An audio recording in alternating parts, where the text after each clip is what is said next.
Amesema njoni nyote kwangu, wenye kiu mje mnywe maji. Wenye kiu mje mnywe maji. Wale wenye kiu. Kwa hiyo kama tuna kiu ya kujifunza malezi ya watoto, si tuje tunywe maji. Maji yapo. Tunywe maji ya uzima. Tunywe maji yenye ushindi. Tunywe maji ya utakatifu, ili tukate kiu ya dhambi, ili tukate kiu ya uzembe kwa habari ya kuwalea watoto wetu, ili utukufu wa Mungu uonekane kwenye maisha yetu. Haleluya. Mungu asifiwe sana. Nina kila sababu ya kukualika tena kwa wakati mwingine. Karibu. Funika macho yako tuombe. Baba, utukufu ni wako, adhamani zako Mungu wetu. Tumeona matendo yako makuu, tumeona uweza wako, tumeona nguvu zako Bwana, tumeona ukuu wako Mungu wetu. Yesu, sifa ni zako. Yesu, utukufu ni wako. Yesu, azama ni zako. Hakuna azama zingine. Wewe ni nuru, wewe ni Bwana, wewe ni simba wangu, wewe ni nuru ya ulimwengu, wewe ni Bwana wa vita, wewe ni chemichemi ya uzima. Yesu, sifa ni zako. Anza pamoja na sisi kipindi hiki. Ninaomba uongozi wa Roho Mtakatifu uwe pamoja nasi kwa ajili ya utukufu wa damu yako, nikiomba na kuamini. Amen. Karibu sana mwana wa mfalme Yesu.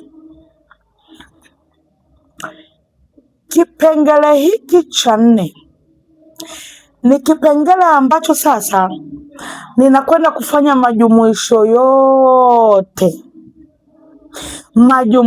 yote na kupatia habari njema. Habari njema ni hizi.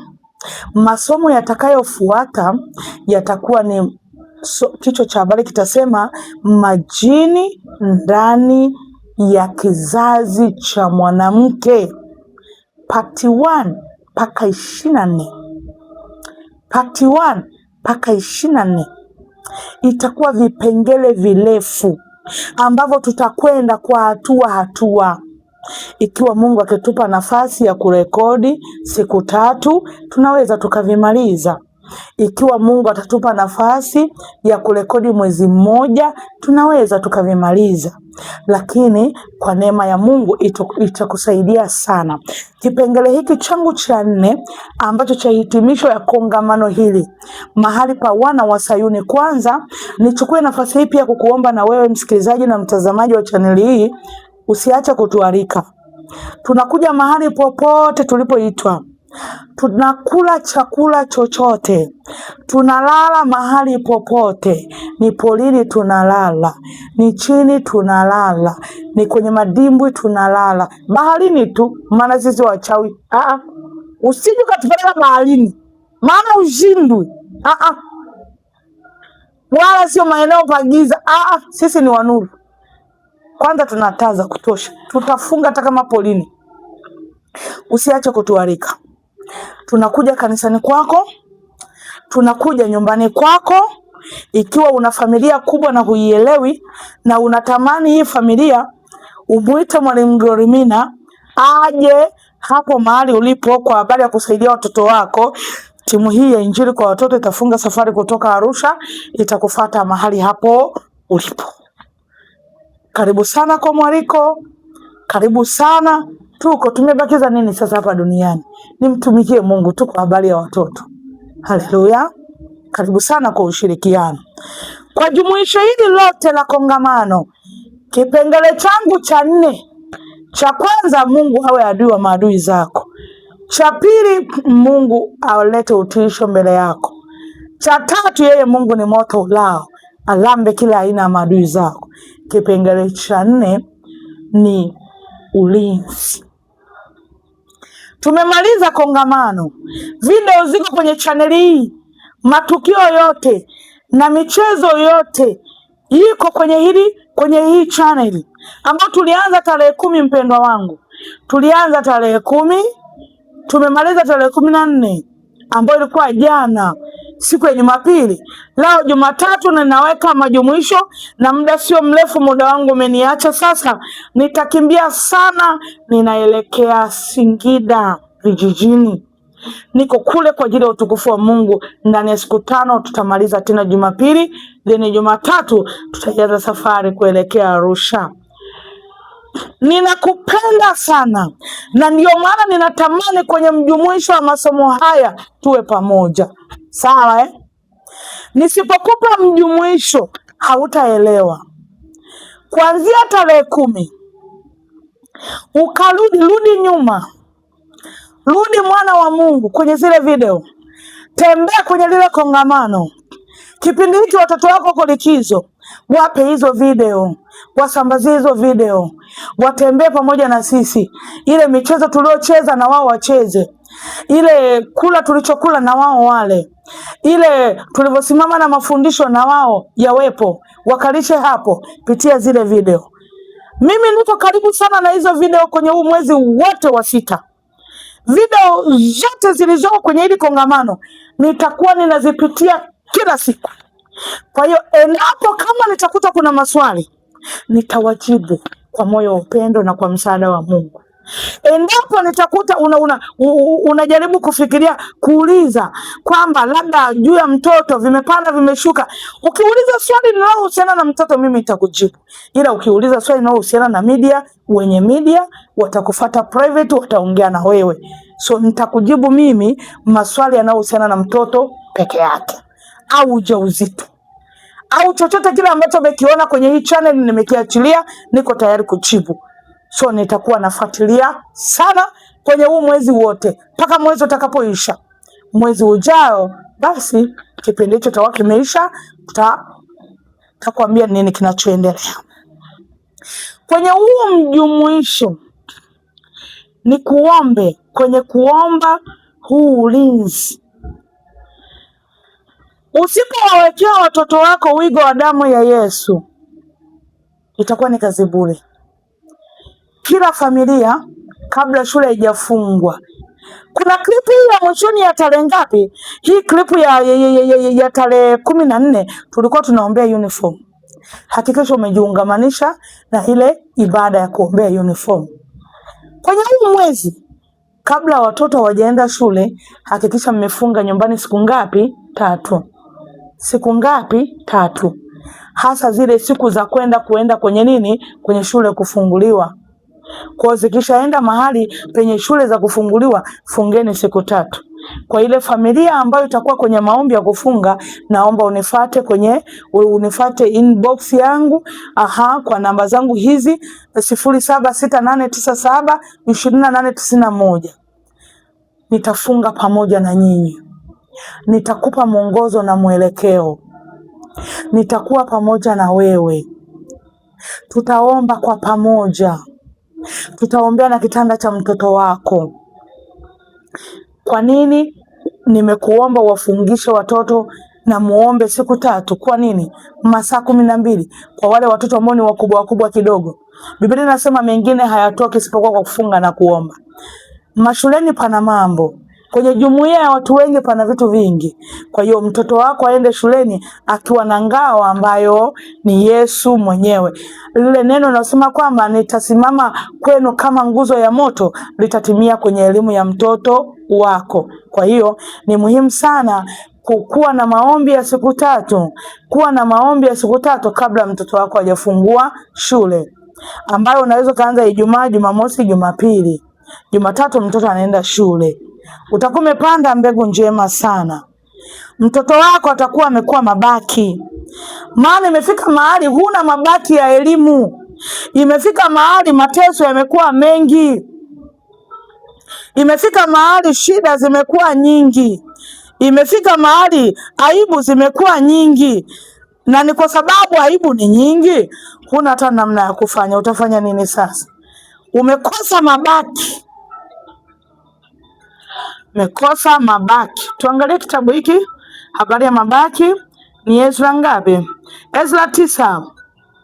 Ezra 9.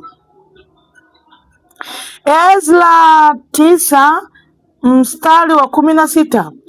Bwana Mungu wa Israeli, wewe ndiwe mwenye haki, maana sisi tumesalia mabaki yaliyookoka. Bwana, wewe ndiye mwenye haki, sisi tumesalia mabaki yaliyookoka. Kulikuwa kuna nini? Kulikuwa kuna vita.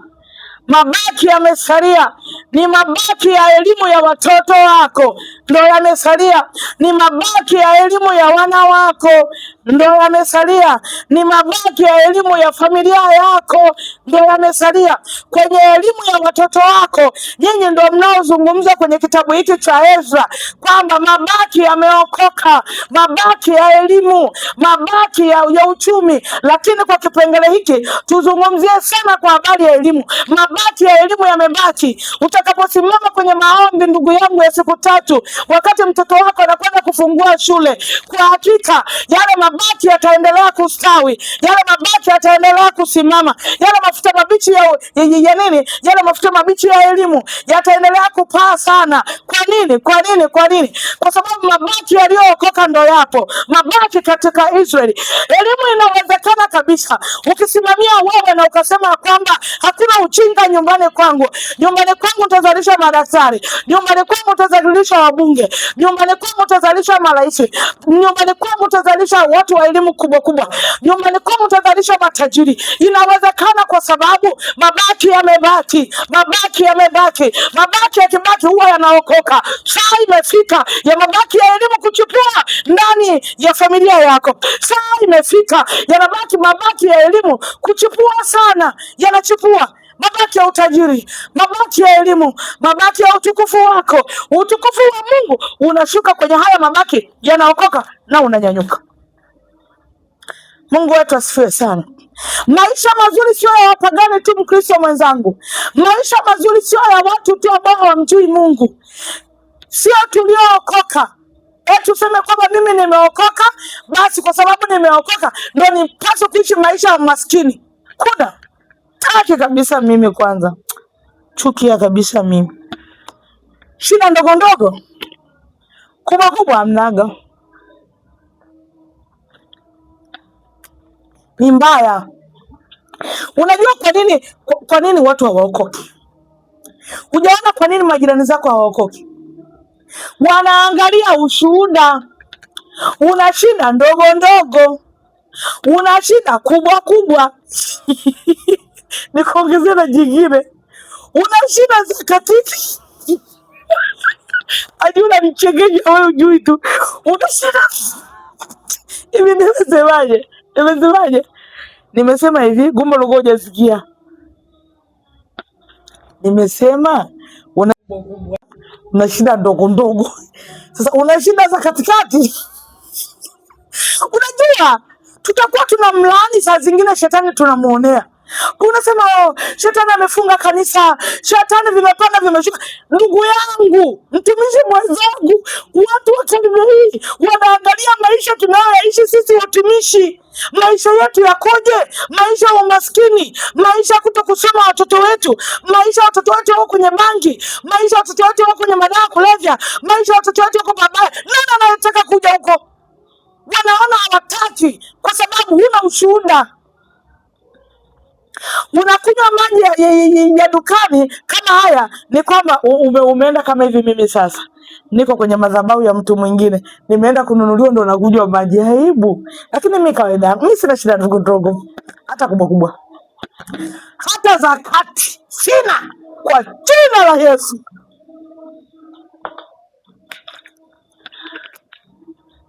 Haleluya. Tusisimame mlangoni kuwazuia watu kuokoka kwa sababu ya maisha tunayoyaonyesha kwa wakati huo. Hapana. Shida ndogo ndogo tuzikimbize, shida kubwa kubwa tuzikimbize, shida za kati tuzikimbize. Maana Mungu ni hii: soma mtoto, soma mama, elimu isiwe na mwisho. Elimu isiwe na mwisho. Soma wana wa mfalme Yesu. Kuna mabaki ya kusoma. Hata watu wazima turudini mashuleni tukaongeze elimu. Kuna mabaki ya kusoma. Mtu aliyesoma na mtu asiyesoma viwili tofauti. Mtu aliyesoma na mtu asiyesoma, waangalie mavazi yao, waangalie maisha yao, waangalie sura zao. Waangalie sura zao ziko tofauti. Kwa nini? Kwa nini? Aliyesoma ana nuru. Wewe ni mabaki ya kusoma. Rudi darasani mpendwa. Una umri wa kurudi darasani, rudi darasani. Wewe mtoto unayeangalia hii video, wewe kama na ujinga ya kushiriki mauchawi, ya kushiriki mabangi na manini, upoteza nafasi ya shule. Shauri yako. Tuko kwenye ulimwengu mgumu mno. Biblia inasema kwamba tuliobaki tumebaki mabaki. Na kama tumebaki mabaki, nini kifanyike? Sisi ni mabaki kwenye elimu. Tunapokwenda kufungua shule mwezi wa 7, lazima matokeo ya watoto wetu yapande. Amua kuamka baba, amua kuamka mama, kwenye kilindi cha moyo wako, wekeza kwenye elimu ya mtoto wako. Kuna ile wengi wanasema sasa hivi Tanzania hakuna ajira, nasomeshaje mtoto? Mimi ninasomesha mtoto mpaka kwanza. Nilikuwa nimeweka agano na Mungu. Nataka nisomeshe mtoto mpaka ile elimu ya mwisho kama ipo. Sihitaji aanze kazi haraka. Kwa ajili ya nini? Mimi nataka asome. Nataka afike mpaka pale ambapo ndio mwisho sasa wa elimu umeisha. Tuone atakosa kazi. Tumebaki ni mabaki. Mabaki ya elimu. Hatuwafanyi watu wengine kumchukia Yesu wetu. Wengi wanampenda Yesu wetu kwa sababu wametuona sisi ni mashuhuda. Shida ndogo ndogo hatuna, shida kubwa kubwa hatuna, umaskini wa ajabu ajabu hatuna, magonjwa hatuna, sijui nini hatuna. Tumepewa urithi wa mema ya kimungu na Mungu mwenyewe. Lakini ukikubali kuishi na ujinga, kuto kusoma, kuishi na ujinga, vitu vya ajabu ajabu, unasimama mlangoni, unazuia wengine. Watu wanaogopa. Wataokoka waje kwenye taabu, wataokoka waje kwenye umaskini, wataokoka waje kwenye shida, wataokoka waje wapi? Watu wanaogopa.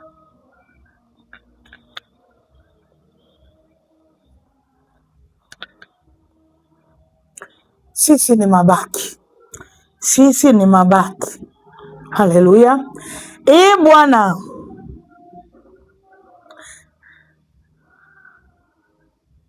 Mungu wa Israeli, wewe ndiye mwenye haki, maana sisi tumesalia mabaki yaliyookoka kama hivi leo. Tazama sisi tupo hapa wenye hatia mbele zako, maana hapana mtu awezaye kusimama mbele zako kwa sababu ya jambo hili. Lakini ni mabaki tuliookoka. Ni mabaki tuliookoka. Na kuomba sana mwana wa mfalme Yesu, kwa sababu sisi ni mabaki yaliyookoka, tuhakikishe elimu zetu zimebaki kama mabaki ya wana wa Mungu, wana wa Mungu waliompa Yesu maisha. Yani tuwe mabaki ya elimu. Wewe una uwezo wa kutengeneza kizazi kipya cha elimu jamani. Wewe una uwezo wa kutengeneza kizazi kipya cha utajiri. Wewe una uwezo kutengeneza. Inategemeana tu moyoni mwako nataka nini. Inategemeana tu kwenye akili yako umesimamaje. Inategemeana tu umejipangaje. Ukijipanga kwa ajili ya utukufu wa Mungu na ukasikia kiu ya kunywa maji, na Yesu anasema njoni mnywe maji. Kumbe yale maji unywe maji ya elimu. Kumbe yale maji unywe ya Tanzanite. Kumbe yale maji unywe ya utajiri. Haujaumbika kuwa maskini mwana wa Mungu. Haujaumbika kuwa mjinga mwana wa Mungu. Haujaumbika kuwa na maisha hayo. Kila siku unaanzisha biashara inakufa. Kila siku unaanzisha duka linakufa. Kila siku unaanzisha lile na lile linakufa. Hapana, hilo sio kusudi la Mungu. Hilo ni kusudi la kushetani kabisa. Kwa sababu una watoto wa vinasaba vya ujinini ambao wamekaa ndani ya nyumba yako. Uchawi hauna maendeleo mwana wa mfalme Yesu. Dhambi hazina maendeleo mwana wa mfalme Yesu. Heshima na utajiri kwa Mungu wetu aliye juu, hiyo ndio inayostahili sana. Haleluya. Badilisha akili yako, badilisha ufahamu wako. Njoo kwenye maombi. Tunapokuita njoo maombi, njoo. Tunapokuita hapa kwa wana wa Sayuni, njoo kwenye maombi. Njoo. Usibishe. Na watoto wote wa jiji la Dar es Salaam nitawahudumia hapa. Na wapunguzia mwendo msinifate Arusha, mtafanya mazungumzo na watu wa mahali hapa, wana wa Sayuni. Nitakuja kuwahudumia hapa kwa wana wa Sayuni, na sio mimi tu, tutakuwa na jopo zima la wana wa Sayuni kuhakikisha kwamba watoto wa hili eneo la Dar es Salaam, wale wazazi wao wanaomfuatilia Mwalimu Glorimina, tutahakikisha kwamba tumeweka kituo hapa ili iwe rahisi sana kuwahudumia na kuleta semina za wazazi na kuleta semina kwa ajili ya watoto na kuhakikisha kwamba tumewafikia watoto mmoja baada ya mwingine. Vunja huo ukuta wako. Kwenye Zaburi ya 50 mstari wa kwanza, Mungu wangu amenena, ameita nchi toka mawio ya jua hadi machweo yake, toka Sayuni ukamilifu wa uzuri. Mungu ameangaza kote, Mungu wetu atakuja wala sio kimya kimya. Moto utakulia mbele zake, na tufani yavuma sana ikimzunguka pande zote. Mungu wetu, Mungu Bwana amenena, ameitia nchi toka. Yani wana uzuri wa Mungu, vile anavyotuitia, vile ambavyo yuko na sisi, vile ambavyo yuko karibu na sisi, vile ambavyo pendo lake lipo, pendo la Yesu lipo. Kwenye hitimisho langu, ninaomba watoto wote wa hii Dar es Salaam tupate kuonana mara kwa mara hapa. Nitakupa ushirikiano, tutakuwa pamoja, tutaumega mkate pamoja, tutafurahia pamoja, na wana wa kimungu tutakuwa wote tuko pamoja kwa ajili ya utukufu wa Mungu Jehova. Haleluya, haleluya. Kwa sababu wewe ni mabaki. Kipengele hiki cha 4 tulikuwa tunamalizia vitu vyote kwamba wewe ni mabaki. Na kama ni mabaki, tena mabaki yaliyookoka. Sasa kama ni mabaki yaliyookoka, uone kwamba wewe ni wa thamani sana mbele za Baba yetu wa mbinguni. Ni wa thamani mno, kwa sababu yamebakia mabaki kwenye mji wa Yerusalemu. Hata ukiangalia kwenye yule kitabu cha Nehemia, unakuta Nehemia anasema hivi, Nehemia anasema nimebaki mimi na nyumba ya baba yangu tumekutenda dhambi. Katika Yerusalemu imechomwa moto, lakini mimi nimebaki kama mabaki, Sasa kama imebaki kama mabaki, si umeona hiyo kitu ilivyokuwa ni nzuri? Kwa hiyo elimu yako imebaki kama mabaki. Wewe ni mabaki ya kubadilisha uzao wako. Wewe ni mabaki, wewe ni chombo kiteule Bwana. Hakikisha wewe na watoto wako tunakwenda kumlaki Bwana mawinguni. Usiwaache watoto wako wakaumizwa, usiwaache watoto wako wakaliwa ovyo ovyo, usiwaache watoto wako wakatumikishwa, usiwaache watoto wako wakaingia kuzimu. Hapana, tunayaweza mambo yote katika yeye atutiaye nguvu. Nachukua nafasi hii ya kumaliza kabisa kipindi hiki na kukushukuru sana na kukuomba, hakikisha unaweka ulinzi, na ulinzi wako kumbuka ni maombi ya siku 3,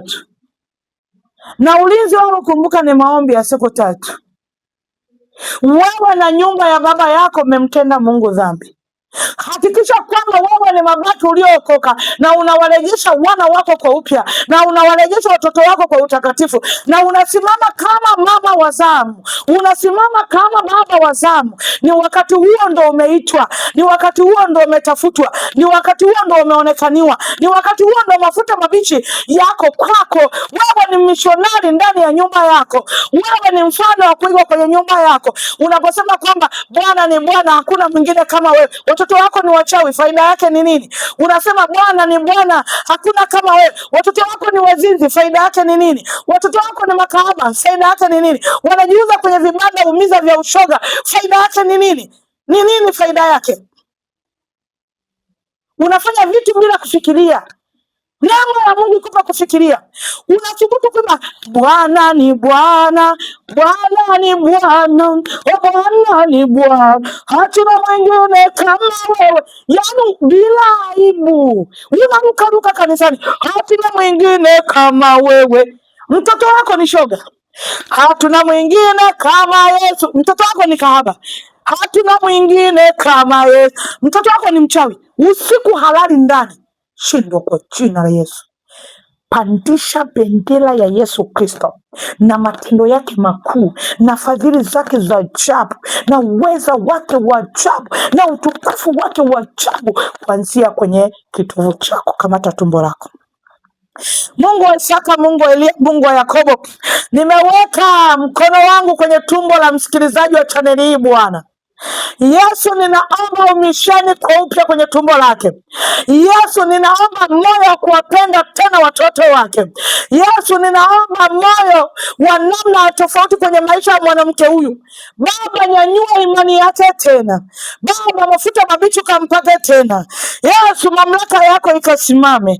Yesu, uweza wako ukasimame. Yesu, mafuta yako yakateremke kwake. Yesu, upendeleo wako ukaonekane. Ameijutia dhambi ya kuwaacha watoto wake. Ameijutia. Yesu, msamehe na kumtakasa. Msimamishe kwa upya tena Mungu wetu. Huruma yako ikaendelee kuonekana na nguvu zako zikaendelee kusimama. Wewe ni niko ambaye niko. Wewe ni Bwana wa vita. Wewe ni chemichemi ya uzima. Wewe ni nuru ya ulimwengu. Wewe ni mfalme wa amani. Usituache wazazi, tumesalenda mbele zako. Tunahitaji msaada wa kimungu. Yesu, usitupite Baba unapozuru kanisa lako. Hata sasa umetusaidia, hata sasa umekuwa upande wetu Baba, kwa ajili ya utukufu wa jina la Yesu tukiomba na kuamini, amen. Mungu akubariki sana. Vipindi vitakavyoendelea, tuombee Mungu tupate neema kuandaa vipindi vya majini ndani ya tumbo la mwanamke, vipindi 24 ambavyo tutatembea katika kuvigawa hatua kwa hatua, hatua kwa hatua. Alafu tukivimaliza hivyo vipindi, tutakuja kutangaza siku ya maombi. Na kupenda na kujali na kuthamini zaidi ya yote na kuombea. Tushukuru Mungu. Mungu wetu na Baba yetu, ninakushukuru sana kwa habari ya kipindi hiki. Nimeona mkono wako, nimeona nguvu zako. Asante Bwana, asante mwenye uwezo, asante mwenye nguvu. Umetusemesha vipindi 4 Baba, nimeona mkono wako. Kwa ajili ya utukufu wa damu ya Yesu, mikononi mwako najikabidhi tukiomba na kuamini, amen. Ni yule kipenzi cha moyo wako, Mwalimu Glorimina Venance Mpua. Yesu ni Bwana na Mwokozi wa maisha yangu. Tuko Arusha, tunamtukuza Mungu sana sana sana. 0768972891. Hiyo ndio namba yangu. Nakupenda na kujali na kuthamini zaidi ya yote, nakuombea.